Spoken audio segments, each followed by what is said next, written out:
I stood before Julia, announcing my decision with a stern resolve. I'm moving in with my parents. If you're against it, then let's get a divorce, I declared, my voice devoid of any emotion. Julia looked at me in disbelief, her mind racing to comprehend the audacity of my words. The impact was like a slap across her face. What are you talking about, Ellen? She stammered, her voice reflecting a mix of shock and confusion. It's simple, I continued, my eyes cold and calculating. We'll use your $2 million inheritance to build a house there. That's the plan. A knot tightened in Julia's stomach. The inheritance, her mother's final gift, was now a tool in my scheme. You can't be serious, she whispered. Oh, I'm dead serious, Julia. It's time to make some changes, I replied sharply. Memories of our life together flashed through her mind. The laughter, love, the birth of our children. How did we end up here? At 38, a mother of two, she had thought she was living a normal life with a man she once loved. But now I stood before her, a stranger.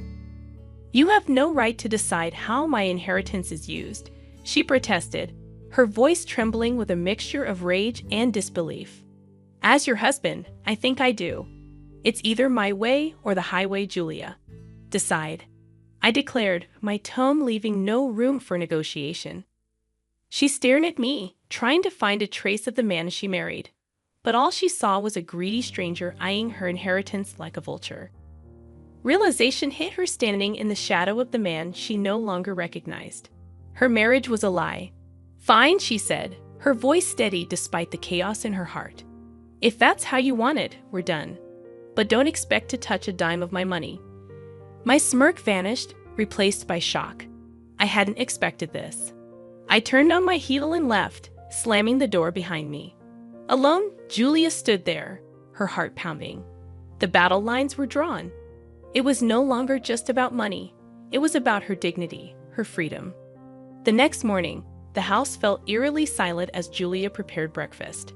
The previous night's confrontation replayed in her mind, fueling her anger. How could I be so callous? The money was a part of her mother's legacy, not some windfall for me to squander. Our children, Emma and Ryan, noticed the tension but remained quiet. They were too young to understand the complexity of adult conflicts, yet they sensed something was amiss. Julia forced a smile for their sake. After dropping them off at school, she drove to her mother's empty house, echoing with memories. Sitting in the living room, she recalled the times my parents had made insensitive remarks about their lifestyle, choices, and even their children.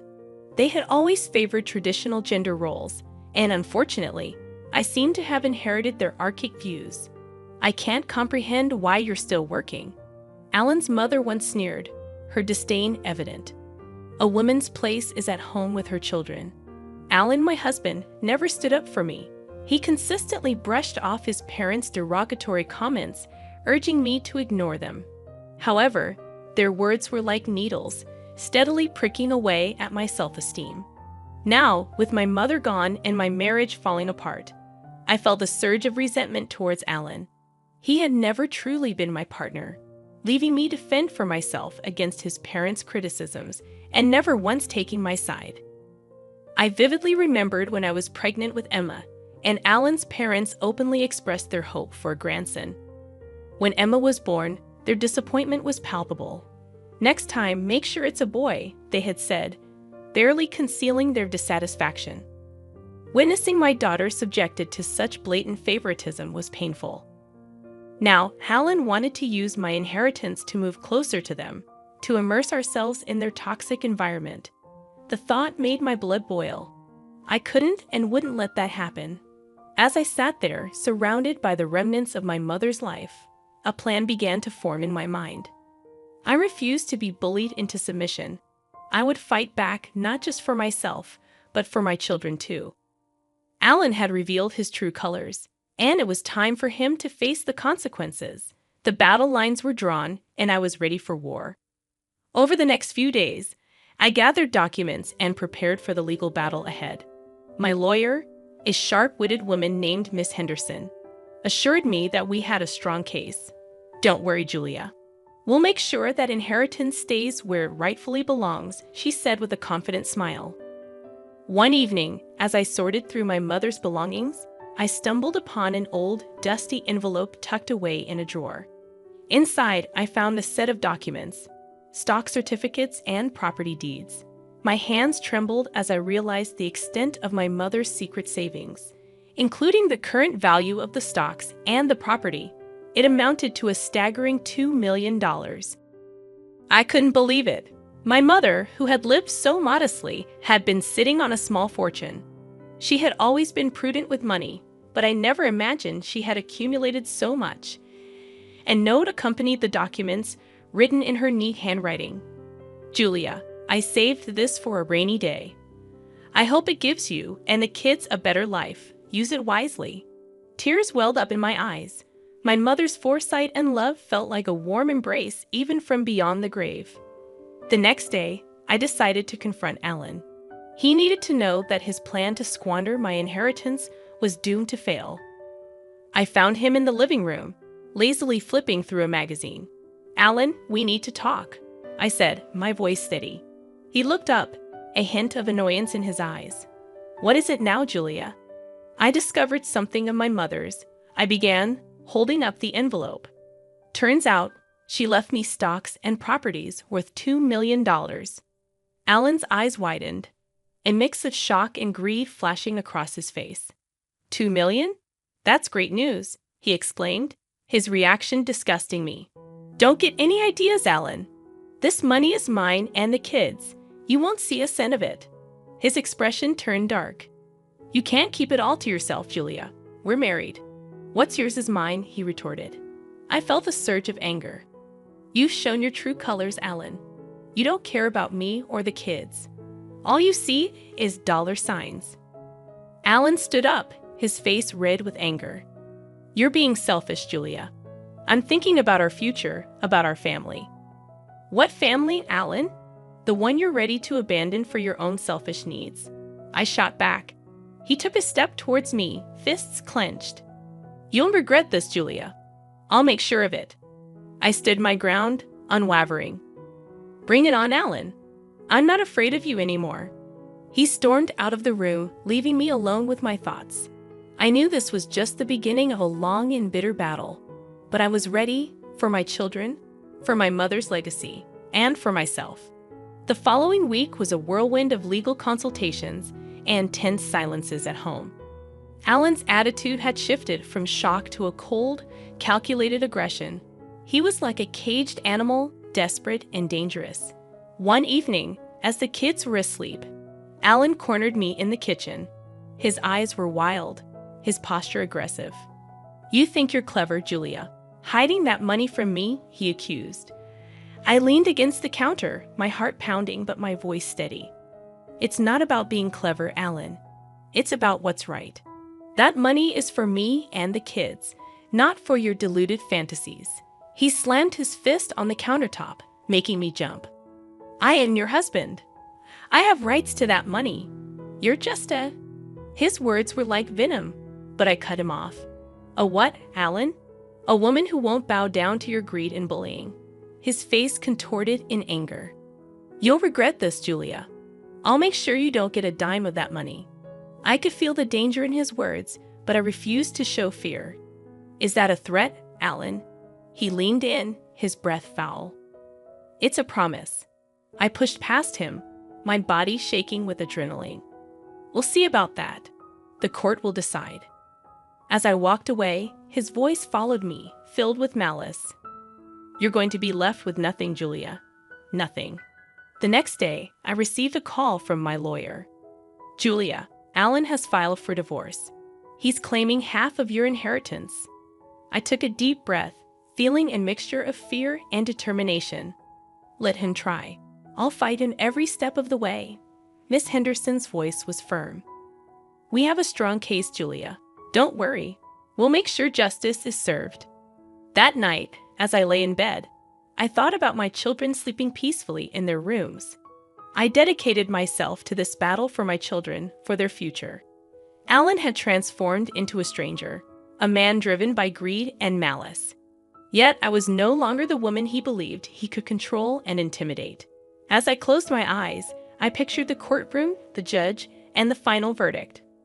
I envisioned myself standing tall, fighting vigorously, not just for the money, but for my dignity, my children's future, and the quiet strength my mother had always exemplified. This was my battle, and I was prepared for it.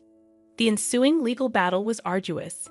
Alan's strategy was transparent, to portray me as an uncooperative wife, hoarding the family's resources. However, his arguments were feeble, more rooted in desperation than in law. One afternoon, we faced each other in mediation, a final attempt to settle before the court hearing.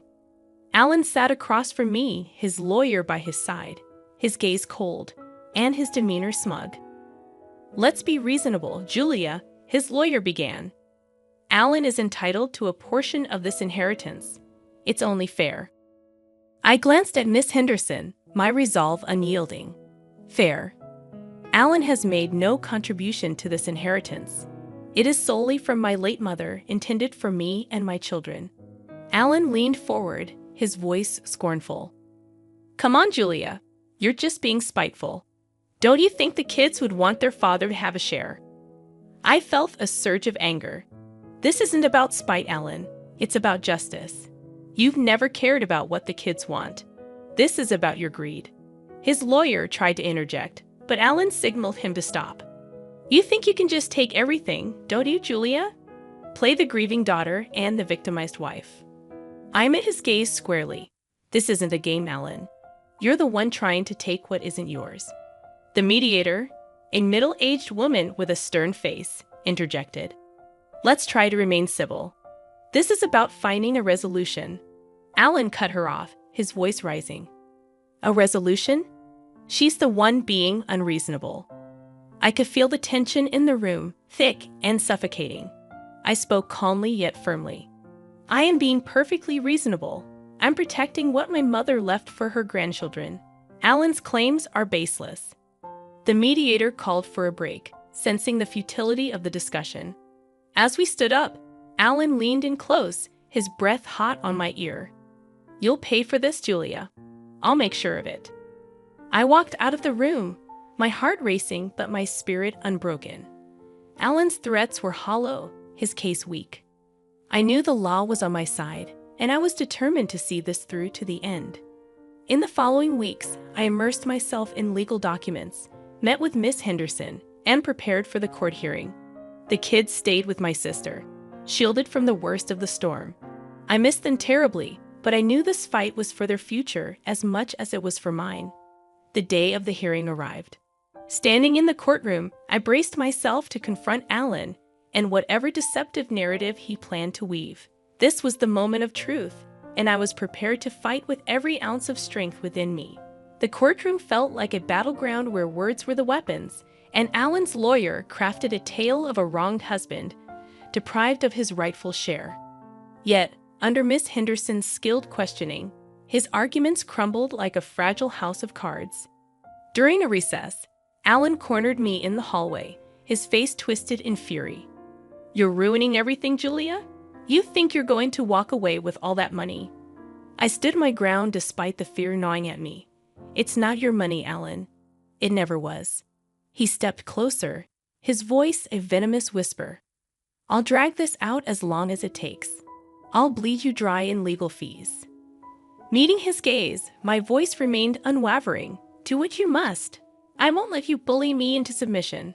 As we returned to the courtroom, a strange sense of empowerment washed over me. Alan's threats were hollow, his bravado a mask for desperation. The final verdict was a vindication. The judge ruled in my favor, acknowledging the inheritance as my sole property. Alan's face, as the judgment was delivered, reflected defeat. However, the victory was bittersweet. I had won the legal battle, but at the cost of my marriage, the family I had known shattered.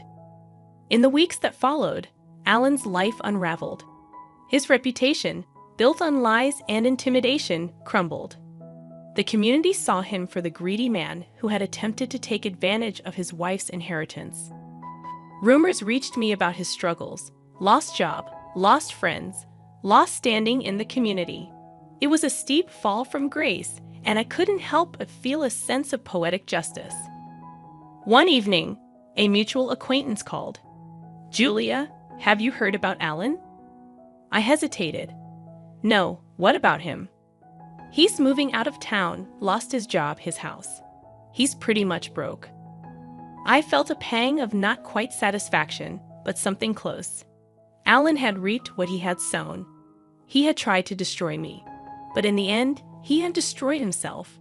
I hung up the phone and looked at the picture of my children on the mantel. This fight had been for them, for their future and security. As I tucked them into bed that night, I felt a sense of peace. The battle was over, and we had emerged stronger. We were free from Alan's shadow, ready to start a new chapter. Our lives would be different, but we would be okay. We were together, and that was all that mattered. In the months following the court ruling, life settled into a new rhythm. The victory in court gave me a sense of closure, but marked the beginning of a new journey, one of healing and rebuilding. I decided to sell the house, the scene of so many bitter memories. Each item I packed was a step away from my past with Alan. I was determined to create a better future for Emma and Ryan.